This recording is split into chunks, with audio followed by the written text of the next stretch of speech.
Naomba uinamishe kichwa chako. Baba, asante kwa siku nyingine tena uliotupa. Siku ya tarehe 11 ya mwezi wa 5. Roho Mtakatifu, tunaenda kupokea neno kutoka kwako. Tunaomba ukawe mwalimu, ukatufundishe na tukapokee. Fungua fahamu zetu katika jina la Yesu. Amen. Tunaendelea na somo letu, sehemu ya pili ya urithi. Andika nguvu ya urithi. Nguvu ya urithi. Wiki iliyopita tuliangalia sana haki ya urithi. Anayetakiwa kurithi, tukaangalia sana kwenye Agano Jipya, ahadi za Abraham kwa sisi ambao tumeokoka, tunaingizwaje kuwa kama wana wa Mungu na tunapataje kurithi pamoja na Abraham. Nikazungumzia sana kuhusu urithi ambao Abraham aliupata katika ardhi, aliupata katika uzao, na alifanyika baraka kwa mataifa. Na sisi Paulo anaandika, anasema kupitia Yesu Kristo tumefanyika kuwa watoto wa Abraham kwa ahadi zake. Kwa hiyo zile ahadi za Mungu zinafanya kazi pamoja na sisi. Nikasema kama unahusika hapa na umekuwa chini ya madhabahu hii, kitu cha kwanza, kumiliki ardhi ni sehemu yako. Mnakumbuka? Nikasema mtoto yote ambaye uko katika hii madhabahu, ni haki yetu kumiliki nini? Ardhi. Kwa sababu katika ardhi ndipo baraka zipo. Alisema popote mtakapokanyaga, nimefanya nini? Nimewapa. Na nikasema baraka zote zipo katika ardhi. Hii ardhi ndio inatoa fedha, ardhi inatoa wanadamu, ardhi inatoa kila kitu. Usipokuwa na sehemu ya ardhi unakuwa mkimbizi katika hii dunia. Na leo tutaangalia sana Abraham alipotaka kumzika Sara akiwa katika nchi ya ugeni, akaenda katika pango la Makpela. Nadhani habari tunajua. Alipotaka kumzika Sara, alienda akanunua ardhi. Walitaka kumpa bure, lakini alijua madhara ya bure. Akasema nataka ninunue sehemu ambapo mimi nitakuwa nazika watu wangu. Akamzika Sara, na yeye alipokufa pia akazikwa pale. Kwa hiyo unaanza kuona umuhimu. Hata watu wa Mungu waliopita, kitu cha kwanza popote walinunua na wakajenga madhabahu. Kwa hiyo nikasisitiza, hakikisha hata kama ni miguu 5 kwa 6, hakuna mtu atakayekucheka. Hakikisha unapata nini? Ardhi. Na nikasema gharama ya nguo yako uliyovaa hapa Dodoma, kuna sehemu unapata ardhi. Hapa Dodoma tulipo, kilomita 40 kutoka hapa unapata nini? Ni bora ucheko umenunua shamba kilomita 40, lakini una nini? Nikasema kitu cha pili, uzao. Uzao ni haki yetu. Ni lazima yeyote ambaye amepata ahadi ya Abraham, labda kama Mungu anakusudi na wewe. Sababu sio wote Mungu akiwa na kusudi na yeye anaweza kalifunga tu tumbo lako. Na tuna ushahidi kwenye Biblia. Kuna mtu anaitwa Ana.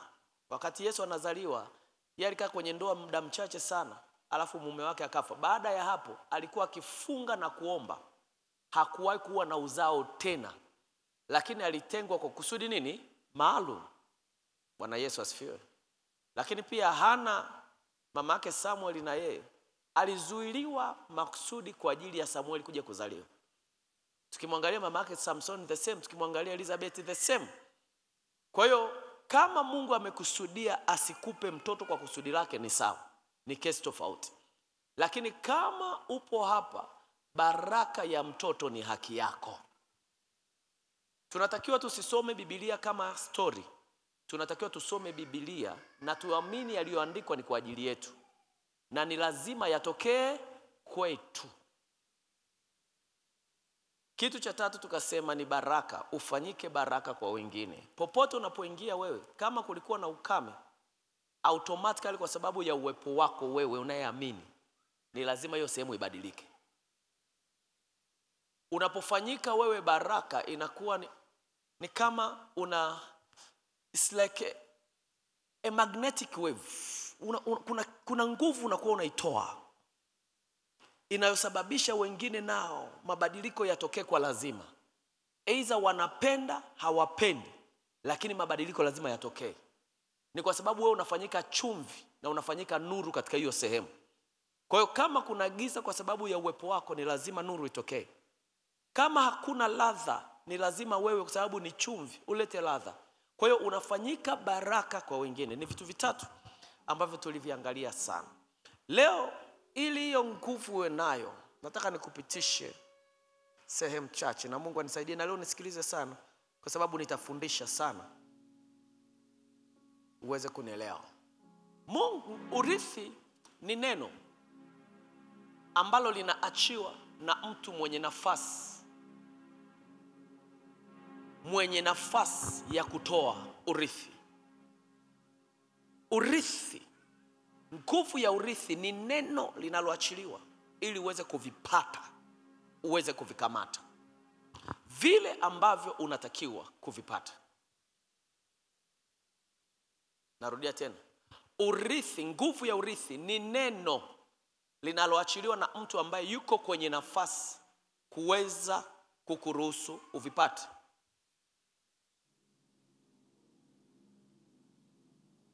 Kuna wili nayo andikwaga mtu kabla hajafa.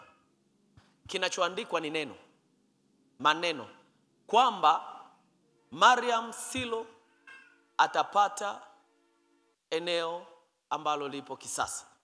Neno linaachiliwa, na lile neno ndilo linalompa nguvu ya kuweza kurithi.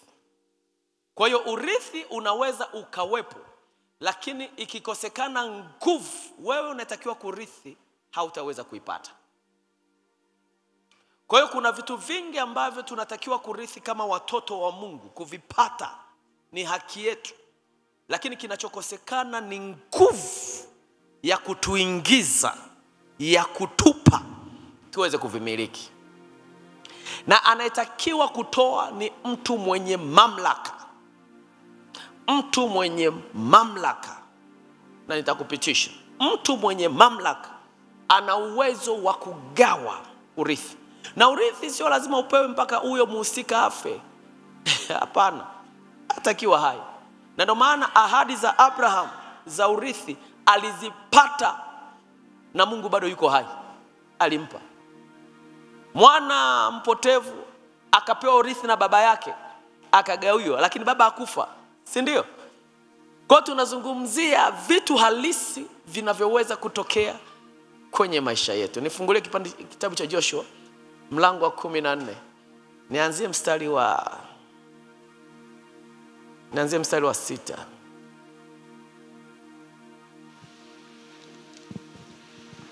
Joshua 14:6.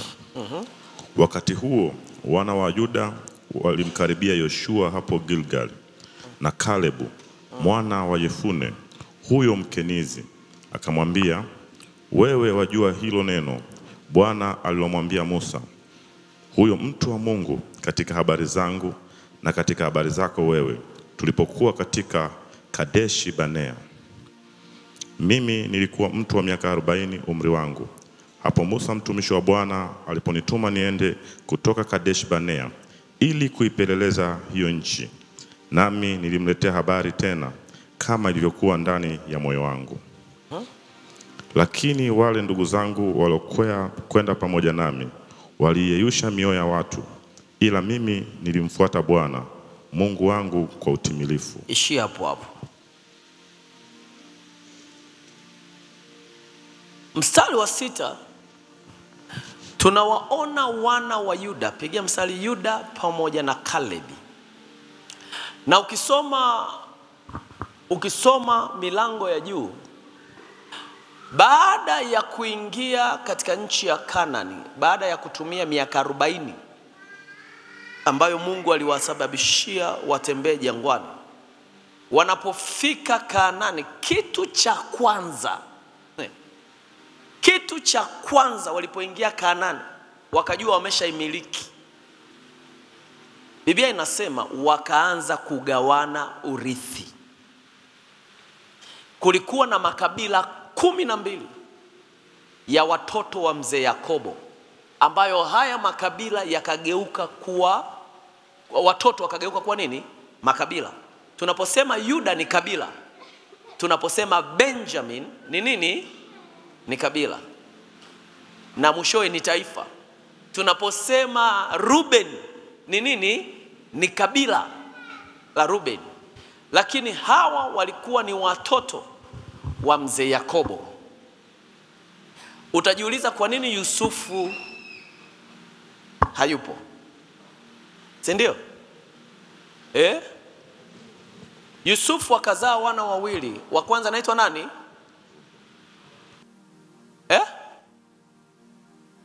Wa kwanza?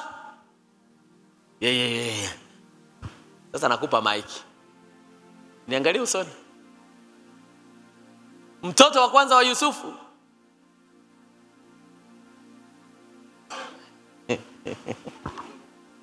Mungu angalia watoto wake. Mtoto wa kwanza Yusufu aliitwa Manase. Na mtoto wa pili wa Yusufu aliitwa nani? Ephraim. Bwana Yesu asifiwe. Jamani, usipende kwenda kanisani sana kuliko kusoma neno la Mungu sana. Ninawashauri mwe mnasoma neno la Mungu. Biblia inasema Yusufu akapewa mara mbili na baba yake, na urithi wake ulienda kwa watoto wake. Kwa hiyo kulikuwa kuna Manase, kwa hiyo kuna kabila la Manase na kuna kabila la nani? La Ephraim. Kwa hiyo katika wale wanaume 10 na mzee Yakobo alikuwa anatoa ngapi?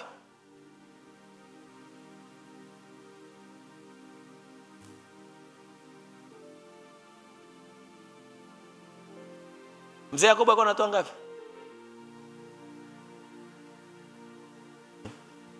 Nisiende huko. Okay, turudi. Biblia inasema kwa hiyo Manase na Ephraim wakawa sehemu ya urithi, kwa sababu Yakobo alipokutana na Yusufu akasema, na wana uliowazaa ni watoto wangu. Akawachukua. Akamchukua Manase, akamchukua na nani? Na Ephraim. Kwa hiyo wakageuzwa kuwa watoto wa mzee nani? Yakobo, sio kwa sababu wamewazaa, kwa sababu ya neno alilo litamka akiwa kwenye nafasi kama baba wa Yusufu. Kwa hiyo wanaingizwa kuwa warithi wa baraka za mzee Yakobo na sio baraka za Yusufu baba yao. Kwa sababu babu ana mamlaka katika ulimwengu wa roho kuchukua na kunyang'anya.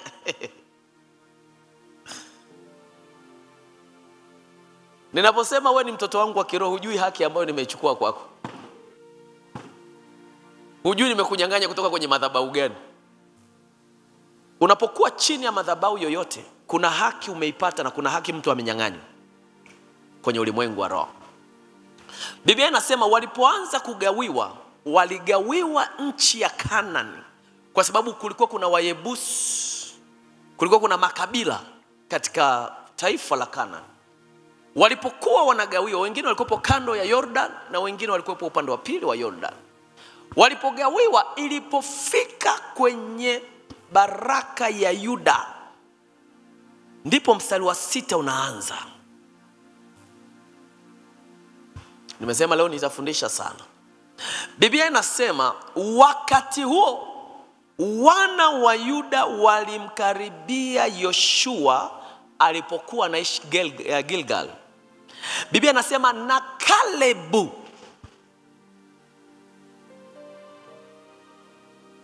kulikuwa kuna wana wa Yuda, lakini kulikuwa kuna kiongozi wao anaitwa nani? Kaleb. Na watoto wote hawa wote wana wa Yuda walikuwa ni watoto ambao wako chini ya miaka 40. Kwa hiyo aliyekuwa mzee kwa watu wote walioingia Israeli walikuwa wazee wawili tu. Alikuwepo ni Kalebi na Yoshua. Kwa sababu Mungu aliteketeza watu wote waliokuwa na umri wa miaka 40 kushuka chini. Pale ambapo walikataa kuitii amri ya Mungu, walipoenda kupeleleza wakakataa kuingia. Tutarudi kuangalia. Kwa hiyo katika wazee waliobaki, uzao uliobaki mpaka haya maneno yanaandikwa, walikuwa wazee wawili tu. Alikuwepo Kalebi na Yoshua. Wengine wote walikufa kwa sababu hawakuliamini neno la Mungu, ama na wale walioliamini neno la Mungu peke yao. Kwa hiyo Kalebi anaonekana ni mzee kwa sababu vijana wengi wako chini yake. Na hawa vijana wengi pia na wana watoto, lakini wazee wao wameshakufa. Wakamwendea, Biblia inasema Kalebu mwana wa Yefune wewe Mkenizi akamwambia, sikiliza, sio Yuda wakamwambia Joshua, ila mzee mmoja anaitwa Kalebi akamwendea Joshua akamwambia. Ni mtu ambaye ana ufahamu wa nini kilitokea. Ni mtu ambaye alilisikia neno la Mungu kuhusiana na urithi. Ingawa watapewa urithi, lakini Kalebi hataki kila urithi. Kuna neno la Mungu kuhusiana na urithi, Kalebi analijua.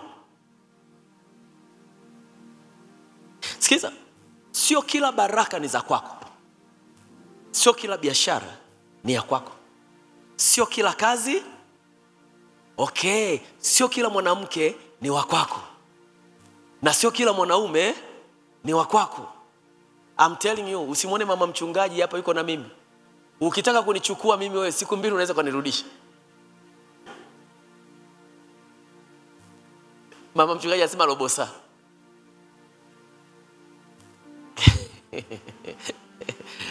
Ingawa Kanaani ni kubwa, maeneo yako mengi, lakini Kalebi anasema Joshua mpaka anamwendea Joshua. Kuna sehemu Joshua alitaka kumpa Kalebi. Kama Joshua angekuwa anaenda sawa sawa na anachokitaka Kalebi asingemfuata nani? Joshua. Biblia inasema hivi, Kalebi akamwendea Joshua akamwambia, wewe wajua neno la Bwana alilomwambia Musa huyo mtu wa Mungu katika habari zangu, katika habari zako wewe, tulipokuwa katika Kadeshi Barnea. Kalebi inawezekana alitakiwa apewe Dodoma, afu ghafla amepewa Morogoro. Ingawa Morogoro ni nzuri, ingawa Morogoro ina mimea, ingawa Morogoro ina biashara nzuri, lakini Kalebi haendeshwi na muonekano wa nje, anaendeshwa na neno la urithi alilolipokea Musa kutoka kwa Mungu. Hatuendeshwi na hisia zetu. Hatuendeshwi na wangapi wanapata faida kwenye hiyo biashara. Hatuendeshwi na wangapi wanapata matokeo. Tunaendeshwa na kitu cha baraka ambacho Mungu amekiachilia kwenye maisha yetu. Na ndio maana unaweza kanishangaa mimi kwa nini nimeacha kufanya kazi nikaja kuhubiri na kulikuwa kuna mshahara mzuri. It's not about mshahara. It's about urithi na baraka zinazoambatana kwenye kile ambacho Mungu ameniitia. Unapokaa kwenye nafasi ambayo Mungu amekupa, kuna baraka ambazo zinaambatana na hiyo sehemu. Na kuna favor ya wewe kukimbia kwenye hilo eneo kuliko mtu mwingine. Kwa sababu umekaa sehemu ambapo tayari Mungu ameachilia urithi kwako wewe na sio kwa wengine. Leo ukiona uelewi nyosha mkono. Sema sielewi. Biblia inasema Kalebi akamwambia Joshua, usinitanie Joshua. Wewe Joshua ulikuwepo wakati Musa mtu wa Mungu ananitamkia. Ingekuwa Joshua haupo sawa, lakini Joshua ulikuwepo ukalisikia neno. Uje kuna watu wanajua kutuchezeshea baraka. Na hawa watu pia ni wa kiroho kabisa. Anajua kitu fulani ni cha kwako lakini utamzidi. Anataka kukupindisha, anambia nimemsikia Mungu akisema sitoki hapa. Kalebi anamkumbusha Joshua, anamkumbusha vitu vya miaka 40 nyuma. Anamwambia hivi, mimi nilikuwa mtu wa miaka 40 umri wangu, hapo Mungu mtumishi wa Bwana aliponituma niende kutoka Kadesh Barnea ili kuipeleleza hiyo nchi. Nami nilimletea habari tena. Sehemu nyingine nasema nami nilileta habari njema kama ilivyokuwa ndani ya moyo wangu. Lakini wale ndugu zangu waliokuwa kwenda pamoja nami waliyeyusha mioyo ya watu, ila mimi nilimfuata Bwana Mungu wangu kwa utimilifu. Anamkumbusha, anamwambia miaka 40 nyuma Joshua tulikuwa watu 12. Ukisoma kwenye kitabu cha Hesabu, Biblia inasema Musa akachukua kila kabila mtu mmoja, makabila 12 hadi Lawi akatoka. Alafu Joshua anatokea kabila la Ephraim. Andika Ephraim. Joshua ni Muefraim. Haya makabila yana maana. Na Kalebi anatokea Yuda. Kwa hiyo makabila mengine yaliyobaki yote kukawa kuna wana 10. Kwa hiyo walikuwepo watu 12. Musa aliwachagua vijana wenye nguvu, vijana ambao ni smart, wakawa maspai, wakaenda kupeleleza, wakaingia Canaan, wakaanza kuipeleleza nchi. Walipoipeleleza nchi, wakakaa siku 40 wakiipeleleza nchi ya Canaan. Hapo wapo Kadesh Barnea na wanaiona Canaan. Musa akachagua katika vijana waliochaguliwa miaka 40 nyuma. Biblia anasema Kalebi akachaguliwa na Joshua akachaguliwa. Hawa wakaenda wakaipeleleza nchi, wakaona nchi ilivyokuwa nzuri, wakaona nchi ina maziwa, nchi ina asali, wakakata majani, matawi ya ile nchi, wakarudi. Ukisoma Hesabu mlango wa 13, wakaleta habari katika ile nchi. Walipofika, Musa akawauliza, imekuwaje kuwaje? Wakasema, tuliona nchi ni nzuri sana, tuliona nchi ina maziwa, ina asali, hii nchi ni nzuri kwa kupendeza. Wow! Kila mtu akasema, wow, this is a beautiful country, we must go and dominate. Lakini hapo wakasema, lakini mbali na kwamba ni nchi nzuri, tuliwaona wana wa Anaki wanaotokana na Wanefili. Biblia ya Kiingereza imetumia Wanefili, umetumia neno giants. Wana wa Nefili ni watoto waliozaliwa na malaika walioasi. Wale malaika walioasi wakaja duniani, wakazaa na wanadamu, wakatokea watoto ambao hawajawahi kutokea. Biblia inasema ni mijitu. Nilikuwa nasoma kitabu kimoja kinaitwa kitabu cha Enoch, hakipo kwenye Biblia, lakini Enoch ametajwa, iko kitabu kipo. Nilipokuwa nikisoma, mtoto aliyezaliwa wa kwanza katika hii mijitu alikuwa na urefu wa mita 3000. Sio mama alishikaje? Yani hawa jamaa walikuwa ni mijitu, yani mpaka wanaitwa giants wa Nefil, walikuwa ni majitu. Kwa hiyo wakateketezwa, wakaangamia, lakini wa Anaki bado mbegu ilibaki. Wa Anaki inawezekana wasiwa na mita 3000, mita 100 ngapi, lakini wa Anaki walikuwa ni mijitu mikubwa. Na wana wa Israeli wakasema hivi, tuliwaona wa Anaki wakikaa katika nini? Katika ile nchi ya Canaan. Na tulipowaona tukajiona sisi kama nini? Mapanzi mbele yao. Andika Hesabu ya 13. Tukajiona kama mapanzi mbele yao. Ngoja niangalie.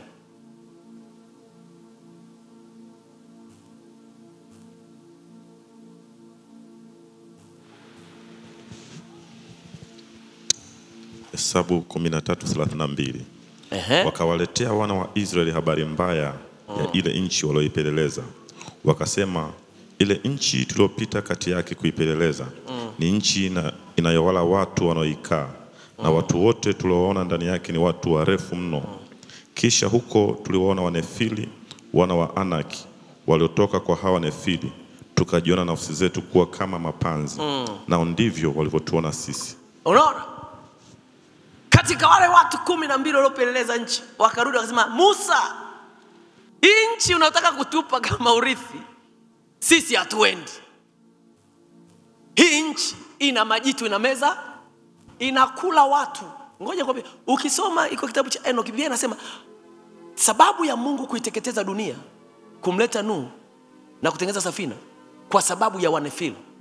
Wanefili walikuwa wanakula watu.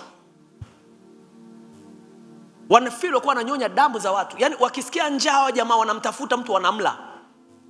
Wanefili ndio wameleta issue ya homosexual.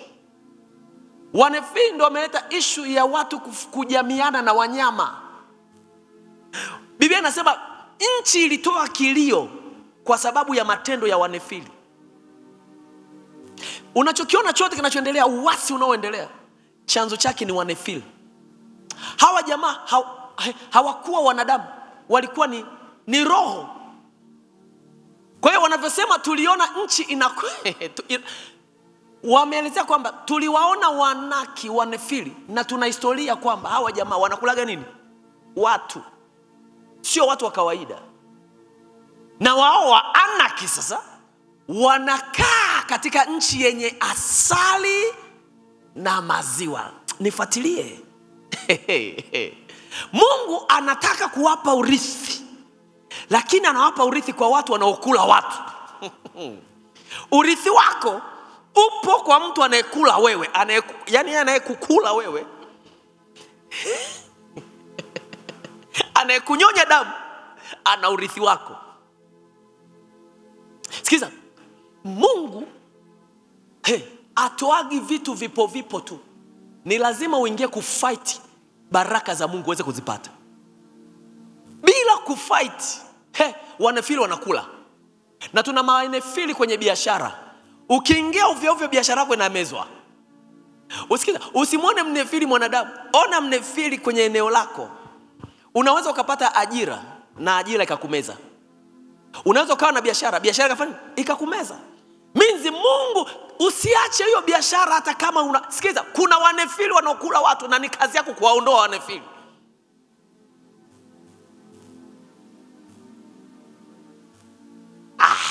Leo nasikia raha. Sikiza, hatupambani katika kuomba tu, tunapambana pia katika kuwatoa. Sikiza, Wanefili wamekaa sehemu ambapo Mungu anataka kutupa baraka zetu. Mnefili Biblia inasema hivi, soma milango juu. Milango juu inasema hivi. Milango juu. Inasema hivi.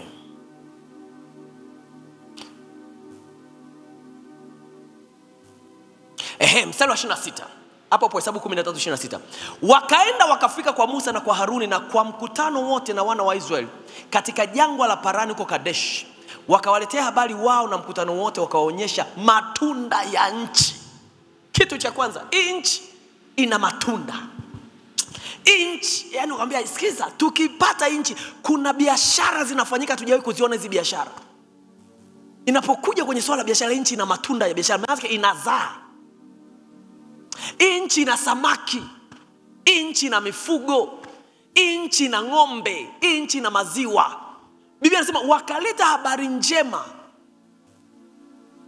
kuhusiana na Kana. Mstari wa 27, wakawaambia wakasema, tulifika nchi ile uliotutuma, na hakika yake ni nchi yenye wingi wa nini? Wa maziwa na nini? Na haya ndiyo matunda yake. Wanaelezea watu 12. Wanasema hakika hatujawahi kuona. Canaan. One of the best country we have ever seen. Ni nchi ya hatari, nchi inayopendeza. Mstari wa 28, lakini wanasemaje? Watu wanaokaa katika nchi ile ni hodari, na miji yao ni maboma, nayo ni makubwa sana. Na pamoja na hayo tuliona nani? Wana wa Anaki huko. Wakasema ingawa ni nzuri, lakini tuliwaona majitu kwenye ile nchi. Wakasema hivi, kwa sababu hiyo hatuendi. Biblia inasema kusoma mistari ya chini na mlango wa 16, mlango wa 14 Hesabu. Biblia inasema hivi, watu wakayeyushwa nini? Mioyo.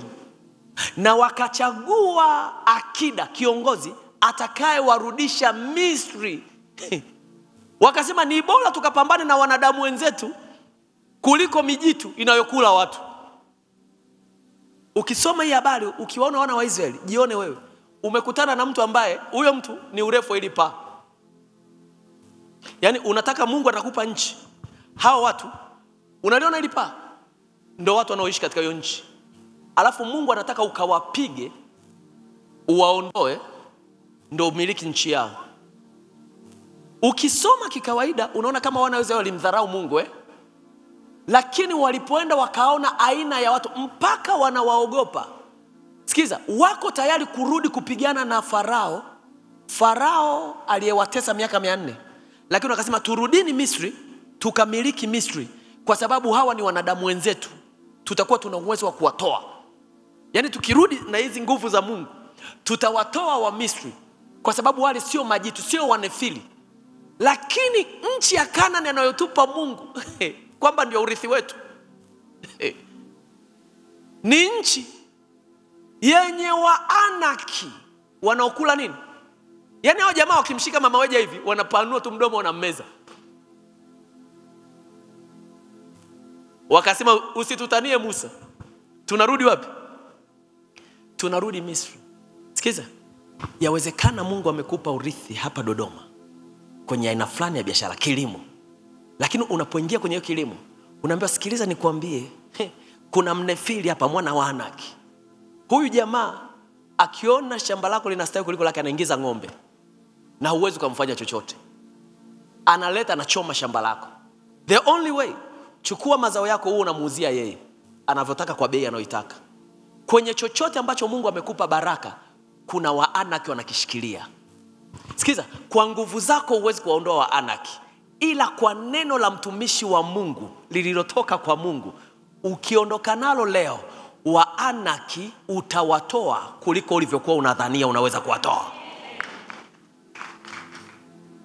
Biblia inasema kwenye Joshua 14, anasema hivi, na Musa mtumishi wa Mungu aliniapia akanipa nchi. Tunaangalia nchi anayopewa, anayong'ang'ania Caleb kuwa urithi wake. Lakini Caleb akasema hivi, mstari wa 30 kutoka hiyo Hesabu 13:30. Caleb akawatuliza watu mbele ya Musa akasema, ni follow me. Akawatuliza watu. Wengine wote wamesema hatutaki, turudi, nchi na meza watu. Mtu mmoja anaitwa Caleb akasema, na tupande tukaimiliki, maana tuwaweza kuwashinda bila shaka. Bali wale watu waliopanda pamoja naye, wengine wote 10, mstari wa 31, wakasema hatuwezi kupanda kupigana na hao watu, kwa maana wana nguvu kuliko sisi. Angalia watu wawili ndani ya kanisa. Mmoja anasema tunaweza na mwingine anasema hatuwezi. Sikiza, kuwepo hapa na kuomba haimaanishi imani zetu ni sawa. Kuna kitu ninachokiona mimi usichokiona wewe. Kuna kitu unachokiona wewe hakioni best friend wako. Kuna kitu anachokiona mume wako hakioni mke wako. Linapokuja swala la imani na swala la kiroho, sio swala la grupu, ni swala la wewe unavyojiona. Halo? Sikiliza, Caleb anawaambia, jamani, na tupandeni tuchukue mtu mmoja. Alafu wengine wote wanamgeukia wanasema hatuwezi, hatuna nguvu. Hapa ndipo urithi unapoanza kugeukwa. Nazungumzia miaka 40 iliyopita, alafu mtu anakuja kudai miaka 40 inayokuja urithi.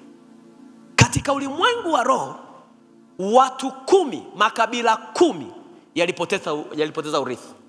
na makabila mawili yalipata urithi wa nchi. Makabila mawili, kabila la Yuda na kabila la Ephraim, wanapata urithi ambao sasa hivi hauonekani, unakuja kuonekana miaka 40, na makabila 10 yanapoteza urithi wa nchi. Na baadaye nitakuja kukuambia kwa nini. Kinachosababisha wapotezi ni kitu kimoja tu. Mmoja aliona Mungu anawatetea kuwapa, wengine hawakuona Mungu akiwapa. Tunapoanza kutofautiana, sio namna kuomba, kuamini vitu ambavyo haviwezekaniki kwa wanadamu ila vinawezekanika kwa Mungu. Sikiza, Mungu akikupa, hakupi vitu ambavyo tayari vimetengenezwa. Mungu anakupa kitu ambacho hakijatengenezwa, wewe ukakitengeneze. Halo? Sikiza, Mungu anaposema nimekupa hii kazi, inawezekana anasema nimekupa kazi wakati ndo upo kwenye kustruggle kutafuta nini? Kazi. Baraka ya Mungu, urithi wa Mungu haupo kwenye unachokifanya, upo kwenye neno lake analolisema. Kwa hiyo kulitafuta neno la Mungu, alafu likamate neno la Mungu, kwa sababu hiyo ndio nguvu yako. Wanafiri hawataondoka kwa sababu unapigana nao. Wanafiri wataondoka kwa sababu nguvu ya neno la Mungu iko ndani yako.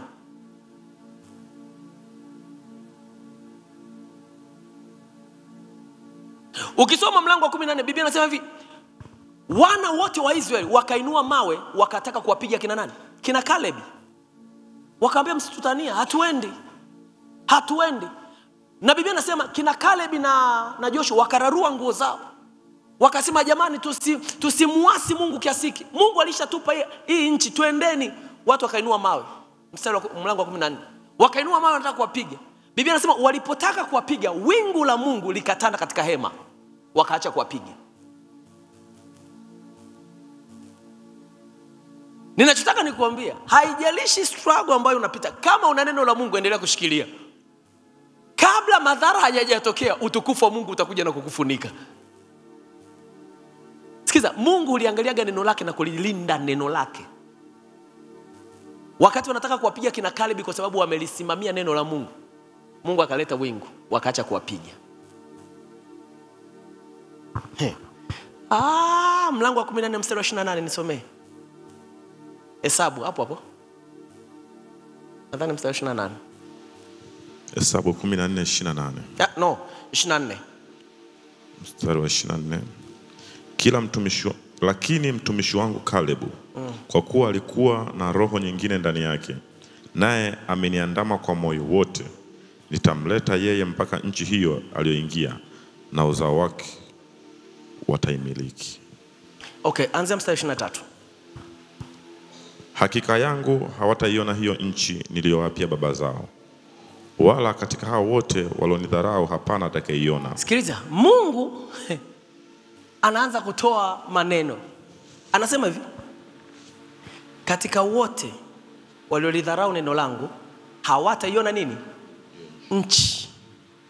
Hawataiona nchi. Ila Caleb, kwa sababu alikuwa na moyo tofauti. Ndani ya Caleb alikuwa na obedience, alikuwa na faith ndani yake. Alikuwa na unyenyekevu, alikuwa na imani, alikuwa na upendo wa kumpenda Mungu. Ndio maana Mungu anasema na Caleb alikuwa ana roho nyingine. Manake sio roho mbili anazo. Katika roho ambayo unayo wewe ni tofauti na Caleb. Ndani ya Caleb ana imani ambayo wengine hawana. Mungu anasema hivi, wengine wote sitawapa nchi. Turudi. Wakati Musa anachagua, alichagua makabila, si ndio? Kwa hiyo kila mtu aliyemchagua Musa lilikuwa ni kabila. Kwa hiyo ilikuwa kabila la Wagogo, kama wamekataa kuingia Misri, manake wamepoteza urithi wa nini? Wa Misri. Wa kuimiliki Misri, si ndio? Kanani. Kwa hiyo Mungu wakati Musa anachagua, ilikuwa ni representation ya kila kabila, kwamba nenda kamiliki. Kwa hiyo waliporudi na kuikataa, Mungu anasema hivi, wao wamekataa, kwa sababu hiyo hawatatawala, hawataimiliki. Kwa hiyo nguvu ya kumiliki inaondolewa kutoka kwa makabila 10, inaletwa kwa makabila 2. Sio kama unanielewa. Nataka tuone mbele tutakapokuja kwenye kitabu cha Joshua ujue nini ninachokisema na kujengea msingi. Kwa hiyo makabila 10 yanapoteza urithi, sio kwa sababu Mungu hajawapa, ni kwa sababu wamekataa kutembea katika imani ya Mungu, wamekataa kumwamini Mungu. Kwa hiyo Mungu anabadilisha urithi. Sikiliza anachokisema Mungu, mstari wa 24 anasema hivi: lakini mtumishi wangu Kalebi, kwa kuwa alikuwa na roho nyingine ndani yake, naye ameiandama kwa moyo wake wote, nitamleta yeye mpaka nchi hiyo aliyoingia, na uzao wake watafanya nini? Wataimiliki. Kwa hiyo umiliki wa Israeli unaondolewa kwa makabila yote. Wanapewa kabila na nani? La Yuda.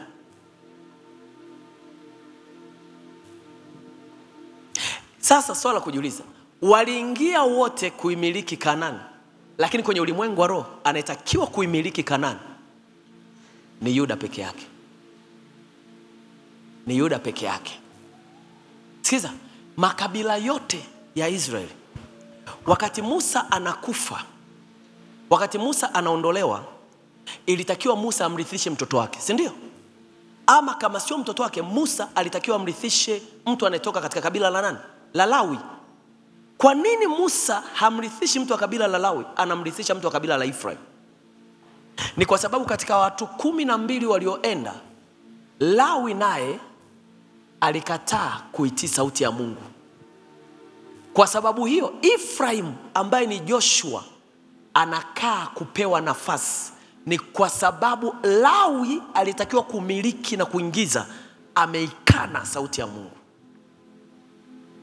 Na baadaye wakati Efraim anatoka, Biblia inasema hivi Daudi akaja akatawala, na Mungu akaapia akasema, katika kiti chako atazaliwa mwokozi wa ulimwengu.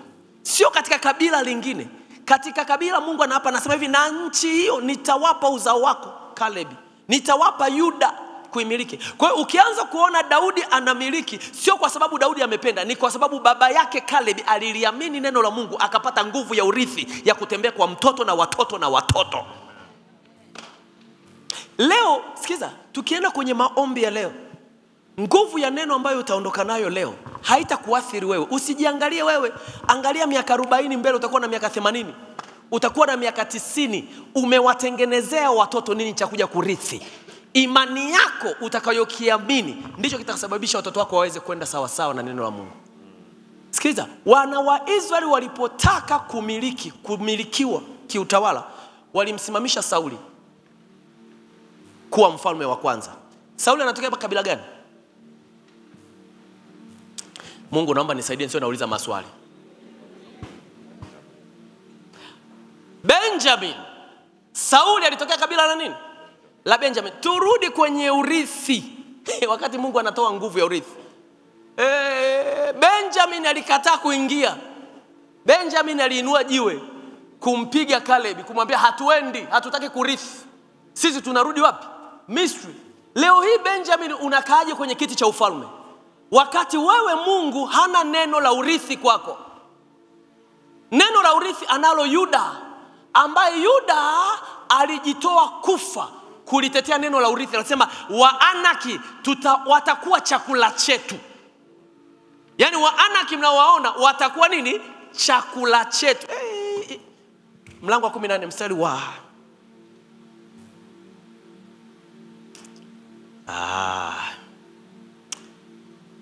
iko wapi?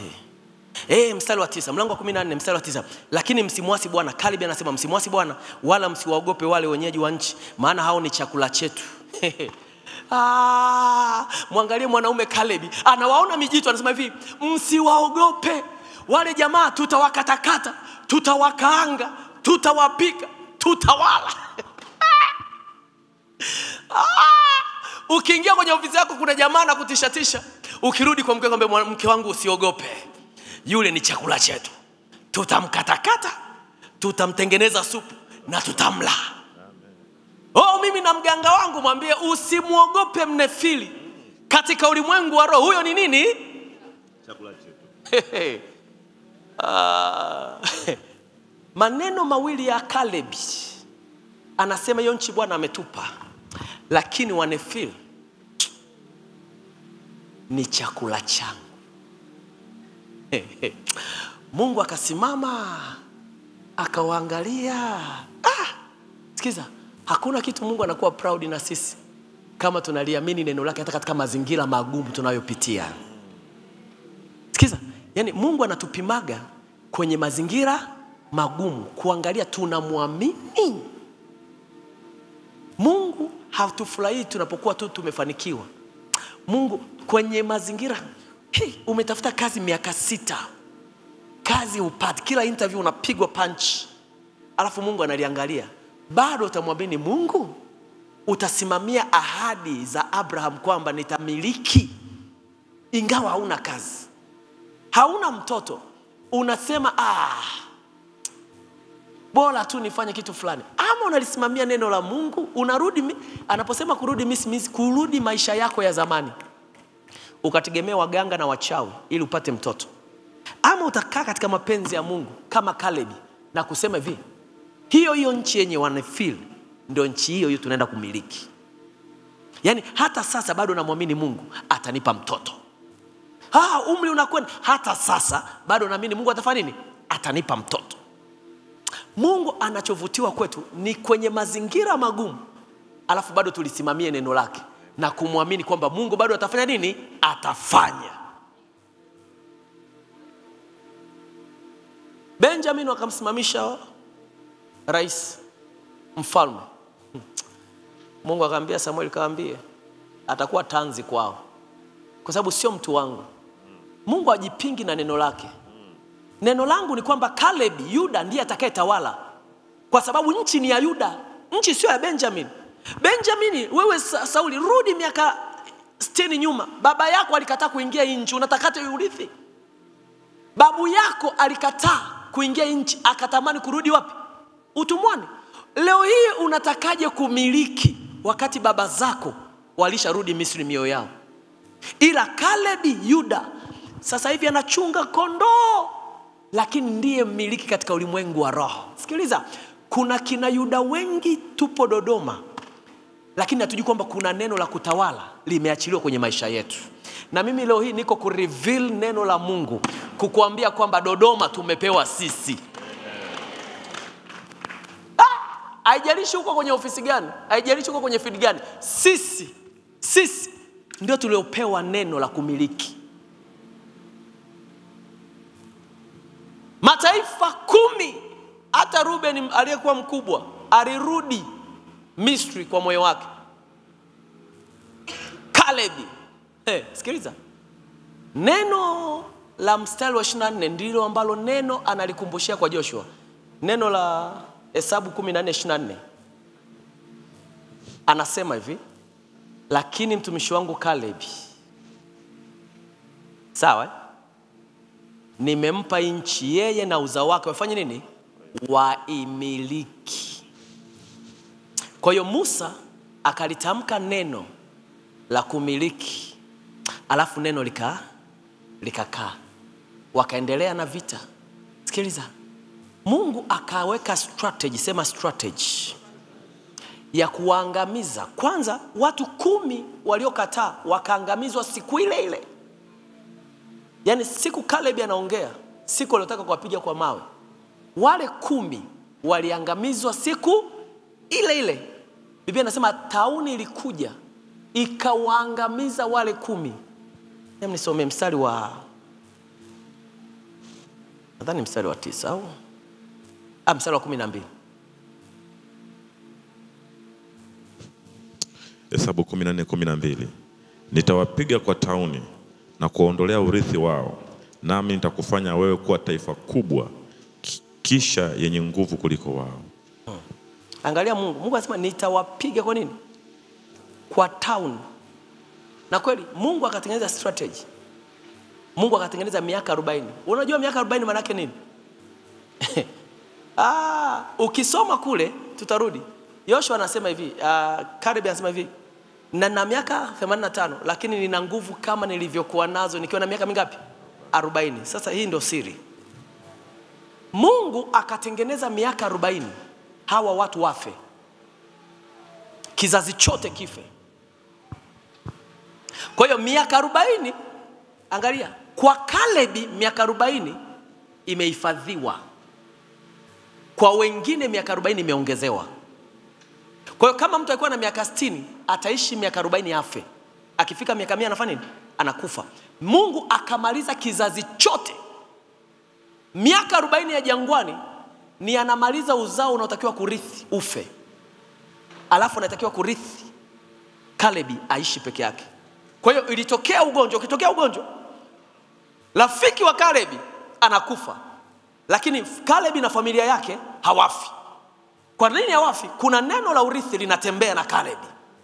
Kukitokea ugonjwa wa kuku wa fulani wanakufa, kuku wa Kalebi hawafi, kwa sababu neno la urithi halijatimia kwa Kalebi.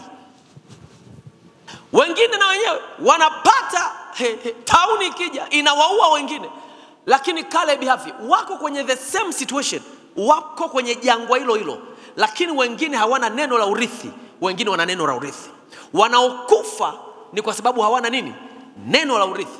Na wanaokaa hai wana neno la urithi. Ngoja nikwambie, hata Musa Mungu akamuondoa. Mungu alimuondoa kwa sababu gani? Musa aliruhusu vipi watu waje na negative thoughts afu aruhusu waziongee mbele za watu? Mungu akamwambia, utaiona Kanaani lakini hautaingia.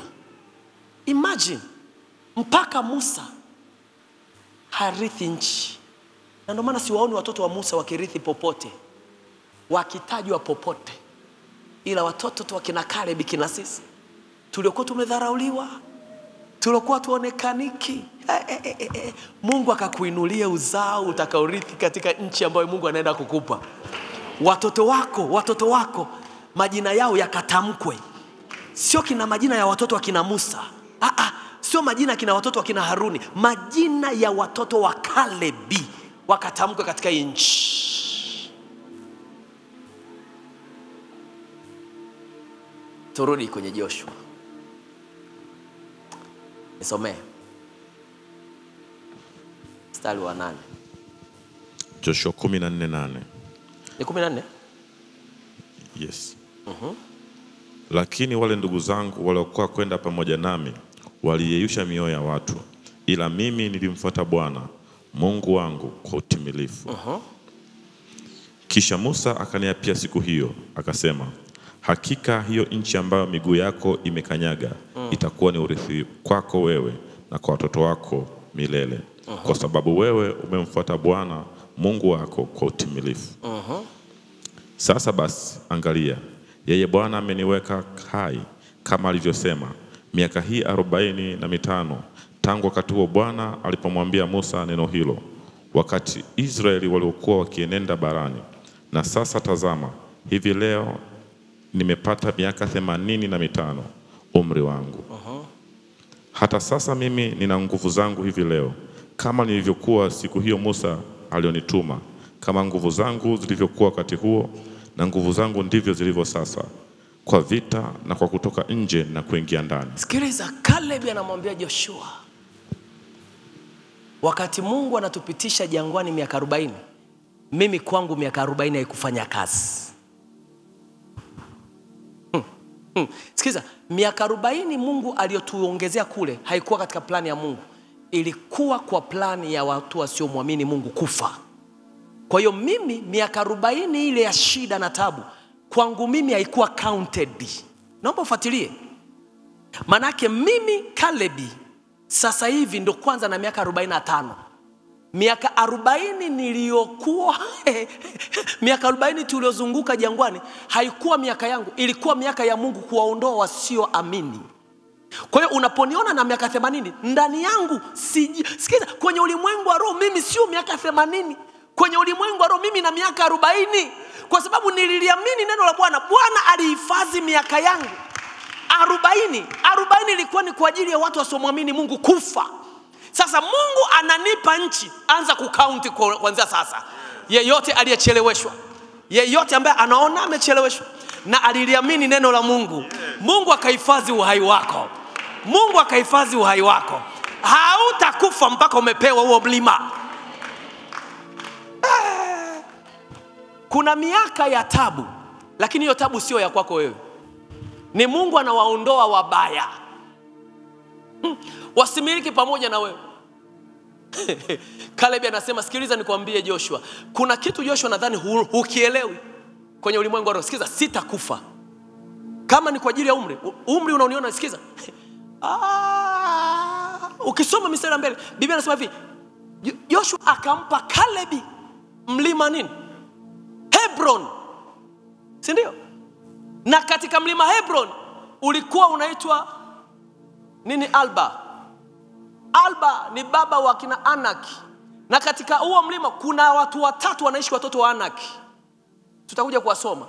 Lakini Caleb anasema hivi, nina nguvu za kuingia vitani na kutoka. Ingawa nina miaka 80, nipe neno la urithi aliloniapia Musa. Nipe huo mlima Hebron. Alafu utaona nitakachowafanya wana wa Anaki. Kuna watu hawanielewi. Arataya. Mungu ninaomba wanielewe. Narudia tena. Miaka 40 ambayo Mungu aliwapitisha jangwani haikuwa inahesabika kwa Caleb. Kwenye ulimwengu wa roho, Caleb kuna sehemu amewekwa, yeye na Yuda. Kuna sehemu wamefichwa. Lakini makabila mengine, miaka 40 ni miaka ya kufa. Kuna njia Mungu anaweza kukupitisha ili watesi wako waanguke, ubaki peke yako. Kuna sehemu Mungu anaweza kukuingiza sio kwa ajili yako, kwa ajili yoyote anayekompiti na wewe aweze kuanguka. Kuna dili Mungu anaweza akakileta mbele yako ya billions of billions. Usijiulize utapataje. Ni aina ya Mungu kuondoa wote ambao hawamwamini yeye, ubaki peke yako. Kuna competition Mungu anakuingiza. Kama una neno la urithi, una nguvu ya urithi, una nguvu ya neno la Mungu ndani yako, wewe ingia. Kwa sababu kadiri competition inavyokuwa kubwa, ndivyo wachache tunaobaki. Sio kama naeleweka? Kadiri competition inavyokuwa kubwa, ndivyo watu wachache wanaotakiwa kukaa. Katika makabila 12, imagine wote wangeamini, Caleb asingepewa Hebron. Halo? Na nitakuonyesha kwa nini Hebron inang'ang'aniwa. Bado hatujafika. You just follow me. Why? Caleb. Sikiza, wakati wanaingia ngambo ya Jordan, Manase alichukua, Ephraim alichukua ngambo ya Jordan. Makabila walianza kupewa nchi. Lakini walipata nchi zote, lakini ilipokuja kwenye mlima Hebron hawakuweza kupewa. Bado wa Anaki walikuwepo. Sikiza, walipiga Yeriko, walipiga miji mingine. Ilipofika Hebron, na kulikuwa kuna jina la Hebron, tusome hapo kwanza. Hebron ilikuwa inaitwa Kirith Alba. 15 Joshua 14:15 nasema, basi jina la Hebron hapo mwanzo uliitwa Kirith Alba. Huyo Alba alikuwa ni mtu mkubwa kupita wenziwe wote katika hao wa Anaki. Hapo kwanza. Kwa hiyo Hebron ilikuwa inaitwa Kirith Alba. Imeitwa Kirith Alba kwa sababu Alba alikuwa ni baba wa Anaki. Kwa hiyo wakati ukisoma mistari hiyo hapo tumeruka, Biblia inasema Caleb akamwambia Joshua, sikiliza, nipe urithi, lakini usinipe urithi kama wenzangu wanaopewa. Nakumbuka wakati Musa anasema, Mungu, nchi niliyoitaka mimi, niliwaambia ile nchi ambayo mimi nitaenda kuwakatakata na kula, ndiyo nchi ninayoitaka. Sitaki nchi ya bure bure. Wengine kina Manase wamepewa bure bure huko. Kina Dani wamepewa bure bure. Kina Benjamin wamechukua bure bure. Sitaki nchi ya bure. Ninataka nchi anayokaa Muanaki. Mimi ndo ninayoitaka. Sitaki biashara. Nataka biashara ambapo juu yake kuna mfanyabiashara mkubwa anatumia nguvu za giza. Hiyo biashara ndo mimi naitaka. Sikiliza, anatumia nguvu za giza ni chakula kwa watoto wa Mungu. Hakunaga watu wa rahisi kama watu wanaotumia uganga. Tukiwapiga kwenye ulimwengu wa roho tunawapiga kila kitu. Chukua hiyo nchi, sema na kamata. Na chukua chochote cha wa Anaki. Ila lazima upate nguvu kwanza. Usiende kiolela olela wakati unataka kurudi wapi? Ambia kafungue duka. Mimi vitumbua tu vinantosha. Usharudi wapi? Misri. Oya mwanangu, peleka CV. Mi baba nadhani aka kaduka kana miujiza hiji hivyo. Miujiza tunaingia kupambana nayo. Tunaomba afu tunajilipua. Tunasema itakuwa. Hakuna kanisa la AC Dodoma, la kwetu litakuwa na nini? Na AC. Hakuna kanisa la watu 7,000, la kwetu litakuwa la nini? La 7,000. Tunaomba na tunaingia. Kila mtumishi anasema Dodoma ni pagumu. Hapo ndio Kirithi Alba yetu. Ndio Hebron yetu. Tukiweza kuziondoa hizi nguvu na falme, tukisimama tumesimama kwenye kilele. Kama tunavyoona kama kanisa, na wewe ukaone hivyo hivyo. Ninakuombea katika ulimwengu wa roho. Vita ndogo ndogo achana nayo. Urithi mdogo mdogo achana nao. Iangalie Hebroni. Sema ninaitaka ya Hebroni. Ngoja turudi hapo juu. Biblia anasema hivi. Mstari wa 12, Joshua 14:12. Nisomee.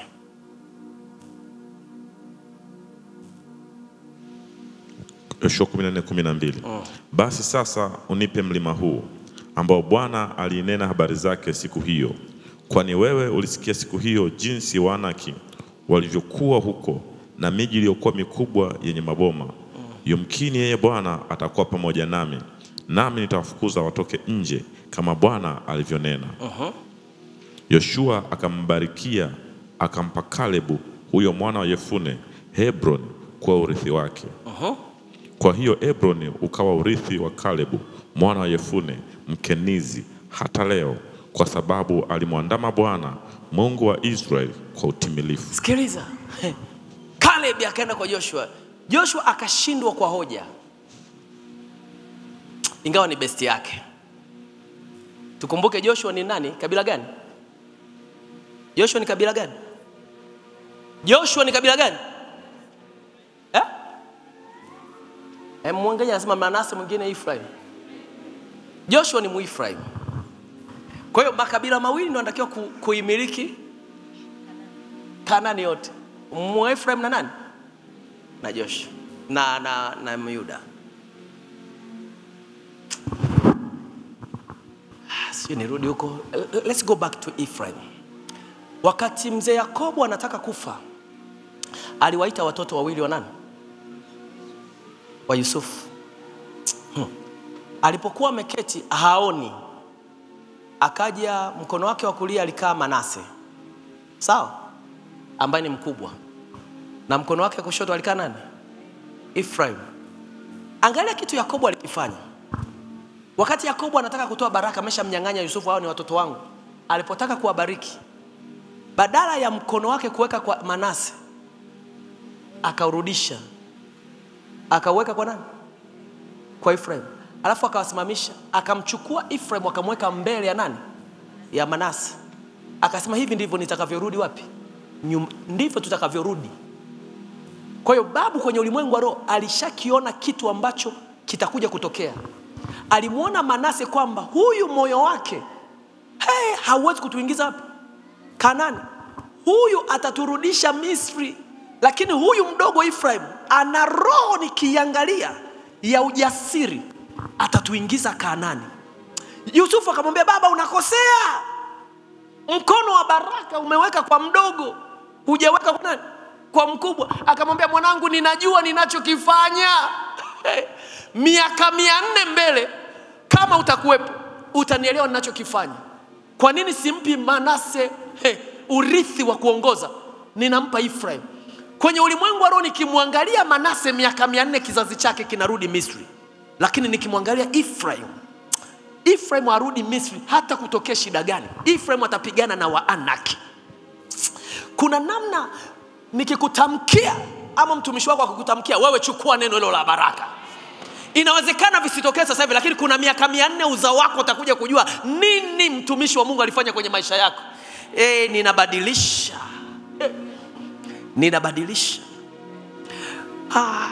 Ninakubadilishia nafasi kwenye ulimwengu wa roho. Sio swala la elimu, sio swala la umri, sio swala la uzao. Yawezekana ni ndogo ni kubwa. Ninachokisema, ninakubadilishia nafasi kwenye ulimwengu wa roho. Utakaa nafasi ya Ephraim. Utaongoza familia yenu. utaongoza watu wa kwenu. Hautawaogopa wa Anaki, hautaogopa habari zao, hautaiogopa nchi. Aidha inameza watu, inameza wadudu, wewe Ephraim utawaongoza uko wako kuingia katika nchi ya ahadi. Ni neno dogo aliliongea mzee Yakobo mbele ya Yusufu. Sikiza, mtoto wa Ephraim, mjukuu na mjukuu na mjukuu wa 4, anaitwa nani? Joshua. Akasimama. Neno alilosema babu akiwa Misri, mtoto, linakuja kutimia kwake. Inawezekana bado neno ambalo Mungu alilitamka halijatokea. Baba, katika ibada hii, yeyote anayetakiwa kupokea nguvu, Mungu ninakuomba akapokee. Haijalishi limekaa kwa muda gani, ili neno likatokee kwake. Nguvu ya kumiliki, nguvu isiyokuwa na woga. Baba, wasiwaogope wanadamu hata kama ni majiant kiasi gani. Inawezekana hatuna urefu wa kina Wanefil, lakini tuna majiant kwenye uchumi, tuna majiant kwenye elimu, tuna majiant kwenye huduma. Hatutaogopa majiant. Watakuwa chakula chetu. Tunautaka Hebroni. Tunautaka Hebroni. Pale kwenye kilele ndipo tunapotaka kukaa. In Jesus mighty name. Caleb anamwambia Joshua, Joshua sikiliza. Tumepewa nchi ya Kanaani, lakini kuna sehemu moja mimi naitaka. Kuna sehemu naitaka. Sio kila sehemu. Nataka unipe Kiriath Arba. Ujeni wakawa ni marafiki. Anamwambia Caleb, wale jamaa hatujawapiga bado. Alba na watoto Alba amemzaa Anak. Anak akawazaa watoto 3, ni majiant. Bado wapo. Shushai mmoja wapo. Kwenye mlango wa 15 tutawaona. Caleb anamwambia hivi, wewe nipe. Joshua anamwambia, sikiliza Caleb, sitaki kukupa huu mlima, hawa jamaa wanakula watu, usiende. Unakumbuka miaka 40 tulikuja kuangalia, bwana wale wamezaliana tena, wako wengi. Afu Caleb anamwambia hivi, nipe. Anamwambia ushakuwa mzee wewe. Akamwambia wewe, mimi sio mzee. Kama uzee ni kwako. Wewe Joshua hauna neno kama la kwangu. Sikiliza, Joshua umezeeka kuliko mimi. Ingawa tukiangaliana kama tuko sawa. Sikiliza, mimi nina nguvu ya kuingia wapi? Vitani. Ninachokitaka, kwa sababu wewe ni kiongozi wangu wa kiroho na kimwili, wewe niliachilie neno. Ndio maana nilisema mwanzoni, nguvu ya urithi haipo kwenye vitu, ipo kwenye neno. Nenda kachukue hiyo Hebroni. Nenda kaimiliki Hebroni. Nenda kawaondoe wa Anaki. Nenda kapigane nao wa Anaki. Anachokitaka Caleb, neno la urithi lenye nguvu, liactivate nguvu ambazo ziko ndani yake.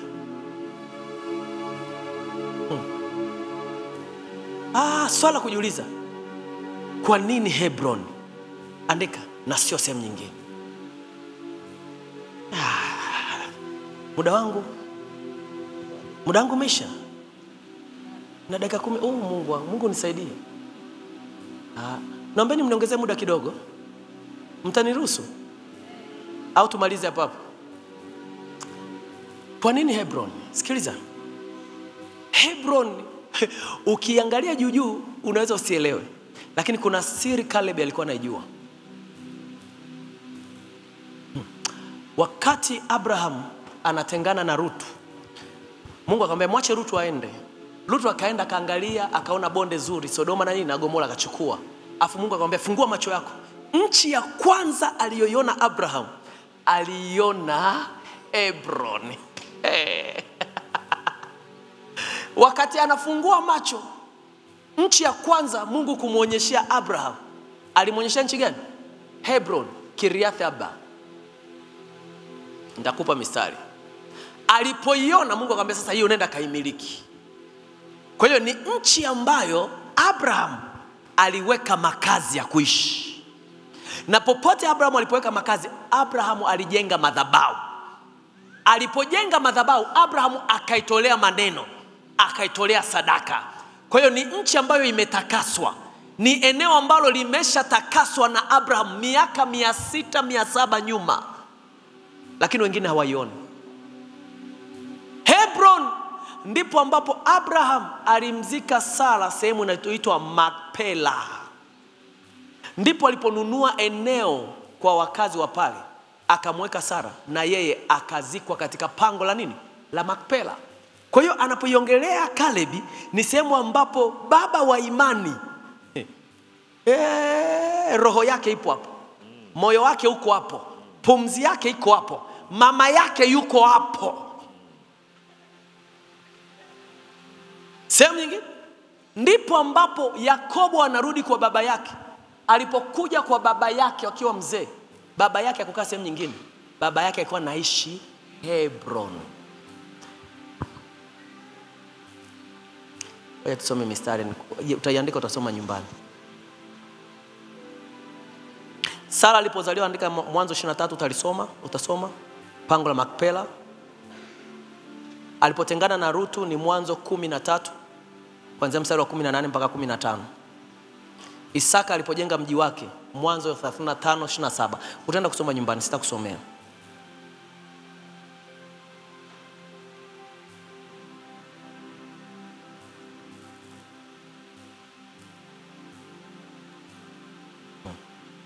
Kwa hiyo ukisoma wana wa Anaki wana wa Anaki, na kwa sababu vitu hivi vilifanyika pale, sikiza, ili eneo likaanza kutoa maziwa, likaanza kutoa nini? Asali. Ili eneo likaanza kufanya vitu, matunda yakaanza kutoka. Wana wa Anaki walipoona baraka za Mungu wakaja wakazikumbatia. Wakati Abraham ananunua ili eneo, palionekana ni kawaida. Wakati Abraham anatengana na Lutu, hata Lutu hakulipenda. Halo, nifuatilie. Miaka 600 nyuma, wakati Abraham analitakasa ili eneo lilikuwa ni eneo kabe, eneo lisilofaa. Na kuna kipindi Abraham alikimbia kaenda Misri, tunakumbuka, kwa sababu ya njaa. Mungu akamwambia rudi. Aliporudi pale Abraham hakutoka. Abraham akanunua. Abraham akamweka mke wake. Abraham akamzika mke wake. Abraham akamzaa Isaka. Akamwambia Isaka, kaa hapa. Isaka akapanenea. Isaka akapatolea sadaka. Wakapafanya kuwa eneo linalochanua. Alafu Mungu akamwambia hivi, bado uovu wa Amori haujatimia. Kwa hiyo nenda kwanza. Ukirudi ili eneo halitakuwa kame tena.